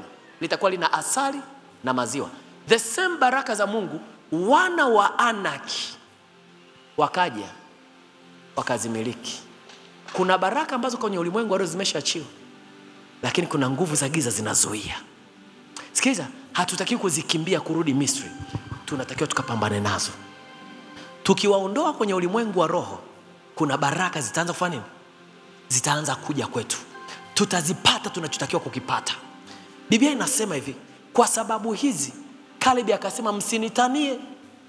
Wengine mnawezekana msijue, lakini nataka nikuambieni hapa wa Anaki walipo, na mimi napataka. Kwa sababu baba yangu Abrahamu hapa, sikiza, kuna sehemu Mungu akikupa, kuna watu walishainenea maneno hiyo sehemu. Kwako inakuwa rahisi kukimbia. Na muda mwingine Mungu anawainua wa Anaki ili kina Benjamin wasije. Kalebi hakwenda kushindana kupigana hata na Ephraim, hakwenda kumsaidia. Kalebi alikuwa peke yake. Kuna muda mwingine Mungu anawasimamisha wa Anaki ili ukiwashinda iwe sehemu ya urithi peke yako na sio na wengine. Vita vingine Mungu anavisababisha vyo vigumu ili usishare urithi na watu wengine, ubaki kwako peke yako. Biblia inasema Yoshua akamwambia Kalebi, nimekupa Hebron. Lakini anapewa Hebroni, kuna wana wa nani? Wa Anaki. Ninaposema nenda mwanangu, nenda kafanikiwe, nenda kachukue, haimaanishi hakuna washindani, ila wewe simamia neno. Ninaposema nenda kachukue hilo shamba, nenda kachukue hiyo kazi, nenda kafanya hiyo biashara, haimaanishi unaenda kuikuta biashara iko peke yake, ila kuna wana Anaki watashindana na wewe. Kwa nini wao wasiende sehemu nyingine? Ni kwa sababu hapo wanajua baraka ambazo zipo. Wanajua ukiingia wewe utasogea. Nifungulie Joshua 15, wana wa Anaki. Yoshua 15:13. Haraka haraka. Yoshua 15:13. Kisha alimpa huyo Kalebu mwana wa Yefune sehemu kati ya wana wa Yuda, kama Bwana alivyomwamuru Yoshua. Maana ni Kiriath Arba, ni huyo Arba aliyekuwa babaye Anaki. Huu ndio urisi. Kisha alimpa huyo Kalebu mwana wa Yefune sehemu kati ya wana wa Yuda, kama Bwana alivyomwamuru Yoshua. Maana ni Kiriath Arba, ni huyo Arba aliyekuwa babaye Anaki. Huo ndio Hebron. Mstari 14. Huyo Kalebu aliwafukuza watoke hapo hao wana watatu wa Anaki, nao ni Sheshai na Ahimani na Talmai, wana wa Anaki. Hapo. Kwa hiyo wakati anampa Hebron, Joshua anampa Hebron, lakini juu ya Hebron kuna wana watatu wa nani? Wa Anaki. Kuna Sheshai, kuna Ahimani na kuna Talmai. Hawa wanaimiliki Hebron. Na Kalebi anautaka Hebron. Anapoenda kwa Joshua amwambie Joshua, nipe majeshi. Anapoenda kwa Joshua amwambie Joshua, nipe vifaru. Yeye anachokitaka Joshua, wewe nipe. Wewe toa tu neno la urithi, nipe. Wewe nipe, sema neno la nguvu, nipe. Nipe Hebron. Sitaki kingine. Joshua anamwambia kuna wana wa Anaki wana nguvu, ni majitu. Caleb anasema sitaki kujua. Ninachokijua mimi, wewe ni kiongozi wangu. Sema neno. Sema neno. Neno peke yake linanitosha. Nitawatoaje sio kazi yako. Mimi Caleb nitawatoa. Mimi Yuda nitawatoa. Joshua anajaribu kumwambia nenda kafanye kingine. Caleb anasema siendi popote, taka kuwatoa. Haijalishi uko kwenye biashara gani. Nachotaka kusema, hili ndilo neno ninaloliachilia. Nenda kamiliki hiyo Hebron. Nenda kamiliki hiyo Hebron. Ninakupa hiyo Hebron. Ninakupa hiyo biashara. Mimi Pastor Godfrey ninakupa hiyo kazi. Ninakupa hilo eneo. Ninakupa hiyo biashara. Ninakupa hao watoto. Ninakupa hiyo ndoa. Ninakupa unachokitafuta. Nenda kaimiliki. Nenda kaimiliki. Nenda kaimiliki. Nenda kaimiliki. Nenda kaimiliki. Nenda kaimiliki. Nenda kaimiliki. Nenda kaimiliki. Nenda kaimiliki. Nenda kaimiliki. Nenda kaimiliki. Nenda kawatoe hao wana wa Anaki. Hao wana wa Anaki. Hao wenye nguvu. Hao wenye nguvu. Nenda kawatoe. Sio kwa uwezo wako, ni kwa nguvu ya Mungu. Ninayoiachilia sasa hivi, nguvu ya urithi. Nenda katamalaki. Nenda kawaondoe. Itakuwaje sio la kwako. Ninachokisema nenda kawatoe. Caleb akachukua, akatoka, akasema Joshua, thank you. Umeniachilia neno. Nina nguvu. Kama mtu mwenye miaka mingapi? 40. Ninarudisha miaka yako iliyoliwa na parale. Ninarudisha miaka yako iliyoliwa na madumatu. Ninarudisha miaka yako adui aliyoichezea. Utaenjoy vitu kama una miaka 30. Utaenjoy vitu ambavyo ulivipoteza. Miaka iliyochukuliwa ninairudisha kwenye miaka yako. Hautakufa mpaka umeona baraka zako. Hautalala mpaka umeshika baraka zako. Vyote ambavyo umevitafuta ukavipate. Biblia inasema pia Hebron ina kawaida ya watu kuishi miaka mingi. Sara alikufa akiwa na miaka 127 akiwa Hebron. Abraham akafa na miaka 100 na ngapi? Na 180. Akiwa wapi? Hebron. 175. Yusuf alikufa na miaka mingapi? Izati 180 au 120? Wote wakiwa Hebron. Ngoja niangalie. Yes. Isaka alikufa na 180. Mama yake 127. Baba yake 175. Kwa hiyo tunapoingangania Hebron kwenye ulimwengu wa roho, automatically ukikaa Hebron umri wa kuishi unaongezeka. Na ndio maana kama alikuwa na miaka 40, ndio maana hadi leo Caleb hajajengewa popote alikufa na miaka mingapi. Huyu jamaa mpaka judges wanakuja wanamtaja Caleb. Manake aliishi miaka mingi. Kuna sehemu kwenye ulimwengu wa roho, location peke yake inaweza kukuongezea kuishi.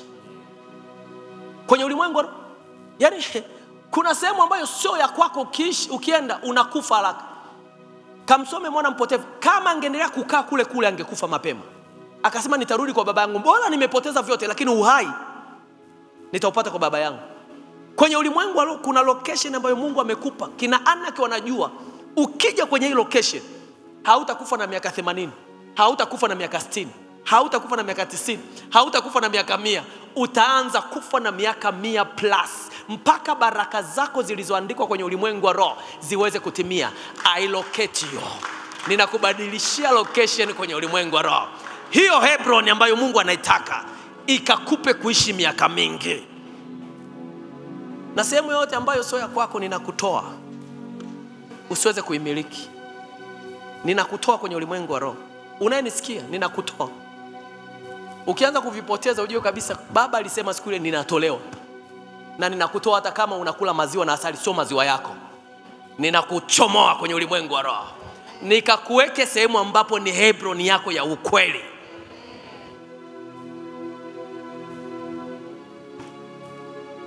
Nipe Hebron. Nipe Hebron. Akamwambia nimekupa. Alipokaa Caleb, vitu vikaanza kutokea. Biblia inasema hivi, akawaendea. Haisemi aliwaendea. Biblia inasema akawaendea. Mwanaume mmoja alipata neno, aka-activate malaika kwenye ulimwengu wa roho. Alipokuwa anapigana, hakuwa anapigana peke yake. Kuna malaika walikuwa wanapigana naye. Kama yule mtu wa Mungu akamfuata akamwambia, majeshi ya Washami yametuzunguka. Akamwambia, kijana sikiliza nikwambie, kwa sababu ya uwepo wangu, sikiliza, hujui ninatembeaje. Akamwambia, Mungu mfungue macho. Alipomfungua macho akaona wingi wa malaika waliosimama na panga na kila aina ya silaha imezunguka eneo lote la mlima. Yule mtumishi wa Mungu akakaa chini akasema, kumbe ndivyo ambavyo kwenye ulimwengu wa roho tunapiganiwa. Inawezekana ukaingia peke yako, lakini nataka nikuambie hautakuwa peke yako. Kwenye ulimwengu wa roho kuna neno linalo activate angels to stand with you. Kuna neno ambalo ukiachiliwa, ingawa alikuwa Caleb peke yake, aliwashindaje wana watatu wa Anaki kwa mara moja? Wale watu ambao Israeli kama taifa liliwaogopa, leo hii Caleb inakuwaje anawashinda? Ni kwa sababu ndani yake hakuwa peke yake. Alikuwa na vikosi vya malaika, ambao malaika wanalisubiria neno kuingia kazini, kuanza kupigana vita ambayo wewe ungepigana kikawaida. Kwa mamlaka ya jina la Yesu Kristo. Kwa mamlaka ya jina la Yesu Kristo. Malaika wanaotakiwa kutembea na watoto wenye urithi katika hili kanisa, watoto ambao watataondoka na nguvu, hao malaika waanze kutembea na hawa watoto. Popote ambapo utaingia na kushindana, popote utakapoingia na kupigana, hautapigana peke yako. Malaika watakuwa pamoja na wewe. Malaika watashindana pamoja na wewe. Kwenye kila vita utakayoingia, kwenye kila ushindano utakaoingia, ninaachilia hawa malaika kwa warithi wa watoto wa Mungu. Waanze kutembea na wewe, waanze kwenda na wewe. Hautapigana peke yako kuwaondoa wana wa Anaki. Hautapigana peke yako kuondoa waliokaa kwenye baraka za baba alizokupa. Yeyote anayemiliki sehemu ya mtoto wa Mungu, malaika ingia kazini sasa hivi. Malaika ingia kazini sasa hivi. Malaika ingia kazini sasa hivi. Malaika ingia kazini sasa hivi. Wingi wa jeshi la malaika liambatane pamoja na wewe. Wingi wa jeshi la malaika liende pamoja na wewe.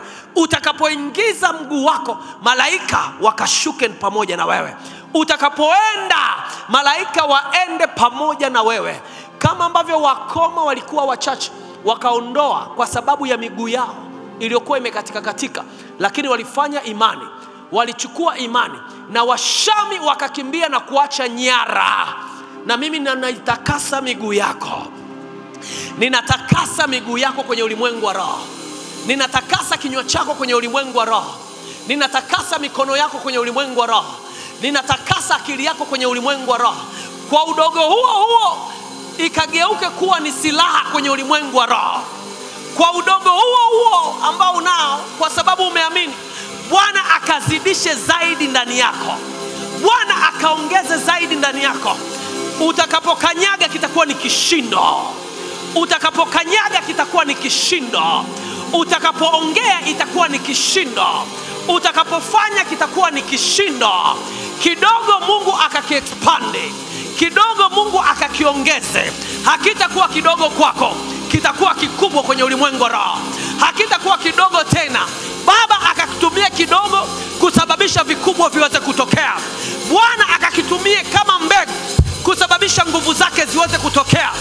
Bwana akasababishe unapokwenda ardhi kakusikie, ardhi katetemeke, ardhi kaachie, ardhi kakupokee, ardhi kakubali, ardhi kaseme. Kuna mtoto wa urithi amekuja mahali hapa. Kuna mmiliki amekuja mahali hapa. Kuna mmiliki anatakiwa kukaa mahali hapa. Kuna mmiliki tuliyekuwa tunamtafuta kwa muda mrefu hatujamuona. Ninaliachilia hili neno kwenye ulimwengu wa roho. Nenda. Waondoe hao wa Anaki. Waondoe hao wa Anaki. Hao waliokalia baraka zako. Hao waliokalia uchumi wako. Hao waliokalia mazao yako. Hao waliokalia iko cheo. Wana wa Anaki, sikieni. Ninawatangazia katika ulimwengu wa roho. Ninawatangazia katika ulimwengu wa roho. Hey, the time is now. Leave my people. Leave my people. The time is now. Achilia watu wangu wamiliki hiyo sehemu. Waachilie watoto wangu wamiliki hiyo sehemu. Waachilie watoto wangu wachukue huo urithi.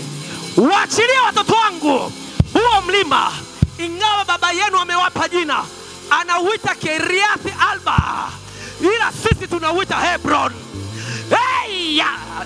Eya. Tunaubadilisha kwenye ulimwengu wa roho. Majina ya miungu yenu tunaiondoa. Wamesema mahali hapa bila uganga huwezi kupata. Mahali hapa bila uchawi. Mahali hapa bila tunguli. Mahali hapa bila kuchinja. Mahali hapa bila kuvunja. Wamewapa majina yao. Ninabadilisha hilo jina kwenye ulimwengu wa roho. Ninalibadilisha hilo jina kwenye ulimwengu wa roho. Tunatoa jina la Mungu wetu. Itaitwa madhabahu iliyotakaswa. Itaitwa madhabahu ya Yesu Kristo. Itaitwa biashara ya mtoto wa Mungu. Itaitwa cheo cha yule aliyeokoka. Panabadilishwa jina. Unapokaa wewe, unabadilisha jina la miungu ya hapa. Ninakuweka, ninakuachilia haya mafuta. Ninakuachilia haya mafuta. Ukakae kwenye huo mlima. Ukakae kwenye huo mlima. Hawa Anaki wageuke kuwa chakula kwenye maisha yako. Hawa Anaki usiwaogope. Hey, vaa vazi la ujasiri ndani yako. Nalivesha vazi la ujasiri ndani yako. Na kuvesha vazi la ujasiri ndani yako. Vazi lisilokuwa na hofu. Vazi lisilokuwa na hofu. Vazi ambalo hautaogopa. Hautaogopa nani anasema nini. Hautaogopa nani anafanya nini. Na kuvesha hilo vazi. Na kuvesha hilo vazi. Kwenye ulimwengu wa roho na kuvesha hilo vazi. Vazi linaitwa vazi la Kalebi. Hey. Na kuvesha vazi la Kalebi. Vazi ambalo halitakuwa na hofu. Hautawaogopa maadui. Hautaogopa wafanya biashara wenzako. Hautaogopa wafanya kazi wenzako. Ninaondoa hofu. Vazi la hofu nalichomoa. Vazi la hofu nalichomoa ndani yako. Unapoisikia sauti, ninaiondoa hiyo hofu na kuvesha ujasiri. Na kuvesha ujasiri. Nenda kaimiliki. Nenda kamiliki. Nenda kamiliki. Huo mlima hajapewa mwingine. Wamepewa watoto wako. Huo mlima umekaa miaka 40. Wa Anaki wanakulindia wewe. Waanaki hawamlindii mwingine. Unawaona ni maadui kwa sababu Bwana amelinda kwa niaba yako. Waanaki walikaa kwa niaba yako. Kama ungekuwa wazi, yawezekana Benjamin angechukua, yawezekana Ruben amechukua, lakini Mungu aliwaruhusu maadui ili wakulindie wewe. Muda umefika. Muda umefika. Wanatakiwa kuachia na wewe nenda kamilike. Nenda kamilike. Unapoingia Waanaki watajua mtoto wa urithi amekuja. Unapoingia Waanaki watajua anatakiwa kumiliki amefika. Yes, yes. Sauti ya imani. Sauti ya imani. Sauti ya imani. Sauti ya imani. Iende na wewe, iende na wewe. Hii sauti ya imani iende na wewe. Ikakusaidia kumiliki. Ikakusaidia kumiliki. Huo mlima usipoenda wewe Kalebi, hakuna mwingine atapewa. Kwa sababu sio ahadi ya Mungu. Mungu hajawaidia wengine. Mungu amekuaidia wewe Kalebi. Huo mlima umehifadhiwa kwa niaba yako. Hiyo kazi iko cheo kimeachiwa siku nyingi kwa niaba yako. Nenda Kalebi. Nenda Kalebi. Kalebi akainuka. Kalebi akasikia neno. Kalebi akainuka. Akaanza kusogea. Kadiri alivyosogea, mtoto wa kwanza wa Anaki akakimbia. Na mimi nakutangazia kwenye ulimwengu wa roho, utakapochukua nafasi, utakapochukua hatua ya imani, wataanza kukimbia. Utashangaa uliyekuwa unamwogopa anaanza kukuachia. Anaanza kukuachia. Wataanza kusogea mmoja baada ya mwingine. Utanunua eneo moja, utashangaa majirani wengine wanakupa.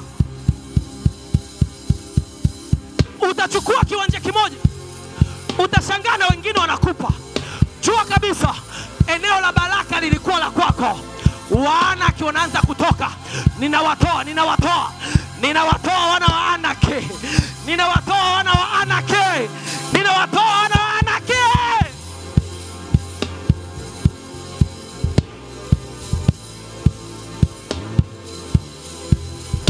Mmoja baada ya mwingine.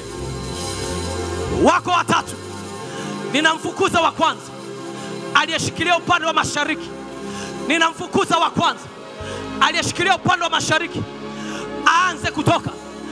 Akitoka wa kwanza, atamwambia kaka yake kwamba kuna Kalebi ameingia. Kuna mtoto aliyepotea ameanza kumiliki. Kuna yule ambaye alitakiwa kuwepo hapa miaka 40 hakuonekana. Watajiuliza ulikuwepo wapi?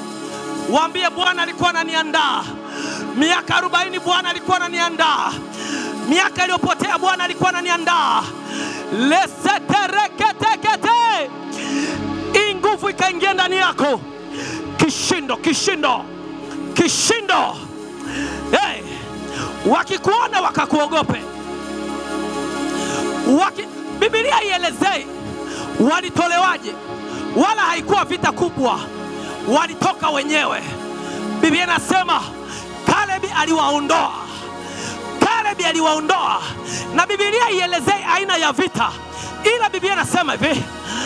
Biblia inasema hivi, walipoondolewa wana wa Anaki na vita katika nchi ikakoma. Na umaskini kwenye familia yenu utakoma. Kwa sababu wewe umemiliki. Vita kwenye familia yenu itakoma. Vitisho kwenye familia yenu itakoma. Kwa sababu wewe umemiliki. Kwa sababu wewe umekaa. Naitangaza vita. Naitangaza vita. Naita vita ambayo ilipigana. Ambayo ulikuwa unapigana. Kwa sababu unawaondoa wanaoitwa majiant. Kwa sababu unawaondoa Anaki. Familia yenu, hizo nguvu za giza zinaondoka. Wewe pambana. Wewe ziondoe. Wewe ziondoe. Zikitoka kwako, zimetoka kwa wadogo zako, zimetoka kwa kaka yako, zimetoka kwa baba yako, zimetoka kwa mama yako, watoto wako. Utaanza kuona mmoja baada ya mwingine anaanza kuokoka. Utaanza kuona breakthrough. utaanza kuona breakthrough. Utashangaa mke wako anapata kazi, mume wako anapata kazi. Utashangaa kaka yako ameitwa, mdogo wako ameitwa, kwa sababu vita vimekoma. Ninaitangaza hii vita kwenye ulimwengu wa roho. Wewe unapopokea hii nguvu, haiwi nguvu yako, inakuwa nguvu ya familia. Haiwi nguvu yako, inakuwa nguvu ya familia. Pokea, pokea, pokea. Pokea, pokea, pokea. Pokea, pokea, pokea. Pokea hiyo nguvu ya kuondoa.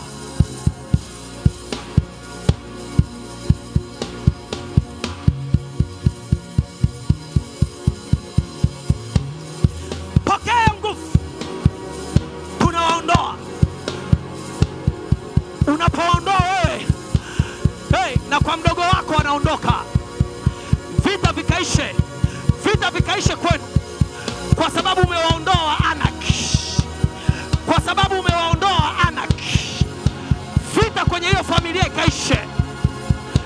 Vita kwa mama yako ikaishe. Lesetelelelele. Ikaishe, ikaishe. Hiyo vita ikaishe. Hebu simama kwa miguu yako. Simama kwa miguu yako. Anza kudeclare. Anza kudeclare. Sema ninawaondoa. Ninawaondoa. Kwa nguvu niliyopokea ninawaondoa. Kwa nguvu niliyopokea ninawaondoa. Kwa uweza niliyopokea ninawaondoa. Watoke, watoke. Ondoa, ondoa. Nani amesimama kwenye mlima wako? Kila mtu ana mlima wake. Yawezekana ofisini ni mlima wako. Mungu amekusudia baraka uzipate hapo. Toa huyo muanaki. Kama ni bosi ni muanaki, msemeshe. Kama kuna namna yoyote wa anaki wamesimama, wewe ni mwajiriwa, baraka zako zipo kwenye hiyo ajira. Biashara sio sehemu yako. Inawezekana vitu vingine sio baraka zako, ila kwenye kazi ni chanzo chako. Semesha iko chanzo. Toa huyo muanaki. Nani anayemiliki wa mlima? Semesha aondoke. Una mamlaka kwenye kinywa chako. Semesha, semesha, semesha. Usiwe na hofu. Kinywa chako kikajae mamlaka. Na achilia, na achilia nguvu ya mamlaka ndani yako. Toa hawa Anaki. Toa hawa Anaki. Nimekupa huo mlima, uchukue. Ni wewe kuwaondoa. Chukua hiyo ofisi. Chukua hiyo ofisi. Chukua hiyo nafasi. Chukua hiyo biashara. Chukua hiyo huduma. Chukua hizo shule. Chukua hivyo viwanja. Chukua. Wewe waondoe, waondoe. Semesha watoke. Wanasikia kuna kitu cha imani kinafanyika, alafu subiri matokeo yanakuja. Waondoe, waondoe, waondoe. Sema mnatoka. Mnatoka. Huu mlima wa huduma Dodoma, kila leo shikilia na uachia. Halitakuwa kanisa la kawaida. Tutaketi juu ya mlima. Halitakuwa kanisa la kawaida. Tunawaondoa wa Anaki kwenye ulimwengu wa roho. Zile roho zinazosema huduma zinakufa Dodoma, makanisa yanakufa Dodoma, ninataka nitangaze, sio kanisa la reality. Hatutakuwa katika umaskini, hatutakuwa katika shida, hatutakuwa katika magonjwa, hatutakuwa katika uhitaji. Tunakaa hapo. Semesha mlima wako. Semesha mlima wako. Usemeshe usikie. Usemeshe usikie. Letetetete. Tuna dakika 2.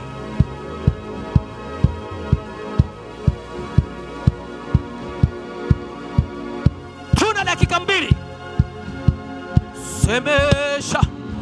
Semesha. Semesha. Semesha.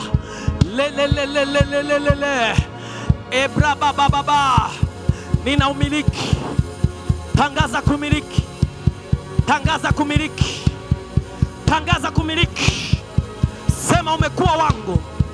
Hebron imekuwa yangu. Hebron imekuwa urithi wangu.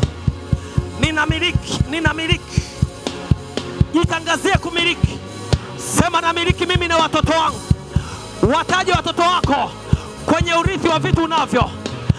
Zile kampuni zangu, zile biashara zangu, ninawaweka watoto wangu. Ninamweka Brooks akamiliki, ninamweka Esther akamiliki, ninamweka Gracious akamiliki, ninamweka Genius akamiliki, ninamweka na mdogo wao akamiliki. Ninawamilikisha sasa hivi. Huo mlima mtamiliki, huo mlima mtamiliki watoto wangu, ingawa ni wadogo, lakini nawamilikisha. Hebron ni ya kwenu, Dodoma ni ya kwenu. Hapa ndipo baba yenu ambapo kuna kisima cha baraka zake. Nawamilikisha hizi baraka, nawamilikisha huu mlima, watoto wa watoto wangu. Jina la Godfrey halitakufa. Jina la Godfrey atapatikana mrithi kwenye kiti changu. Mungu akamwambia Daudi, kutatoka mrithi kwenye kichwa chako, kwenye kiti chako atatoka mrithi. Na mimi nakisemesha kiti changu. Kwenye utumishi atazaliwa mtumishi atakaye miliki nafasi yangu. Kwenye biashara atazaliwa mtoto wa kibiashara atakaye miliki biashara zangu. Kwenye umiliki wowote wa hisa wa bonde atatokea mtoto wangu atakaye miliki. Na wewe semesha wa kwako, wamilikishe sasa hivi. Achilia wa urithi kwa watoto wako. Viwanja vyangu vyote watamiliki. Nitawagawia sawa sawa na share zao. Nyumba zangu watamiliki. Lesete, share zangu watamiliki. Hawatapatapanya, watazisababisha ziendelee. Jina la Godfrey litakaa Hebron. Lesete, lesete, jina la Godfrey litakaa Hebron milele. Masata ya manda etelebia alitafutika. Hakuna mwana kiatafuta, hakuna mwana kiatafuta. Nimewamaliza wote, nimewamaliza wote. In Jesus mighty name.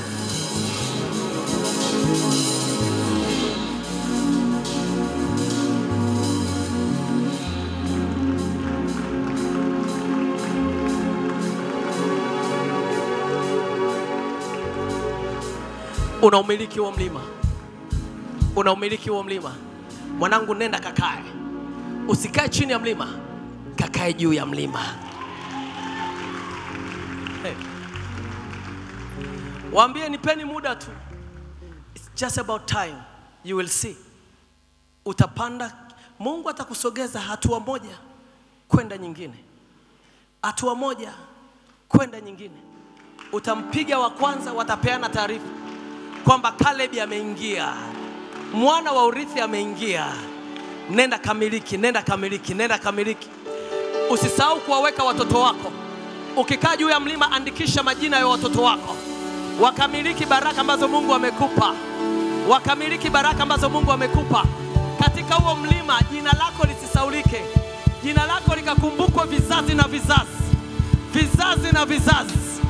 Vizazi na vizazi. Vizazi na vizazi. Ikawe kama nilivyokupa. In Jesus mighty name. Mshike mkono wa pembeni yako. Mmoja tu. Mshike mmoja. Mshike mmoja, kisha umemshika mmoja, huyu hapa mshike. Kisha umemshika mtu. Sema, rafiki, siku ya leo nguvu ya kumiliki ikawe ndani yako. Ukaketishwe juu ya huo mlima kwenye maisha yako. Na utakapoketi, ninakutamkia katika ulimwengu wa roho, hakuna muanaki, hakuna nguvu ya giza, hakuna mganga, hakuna mchawi, hakuna mzimu utakao kuondoa, kwa sababu aliyekuketisha ni Mungu aliye hai, Mungu awezaye. Na mimi nakutamkia kama Musa alivyomtamkia Caleb, na mimi nakutamkia Nenda kaumiliki. Nenda kaumiliki. Nenda ukakae. Mafanikio yakawe sehemu yako. Katika jina la Yesu. Amen. Mungu awe pamoja naye.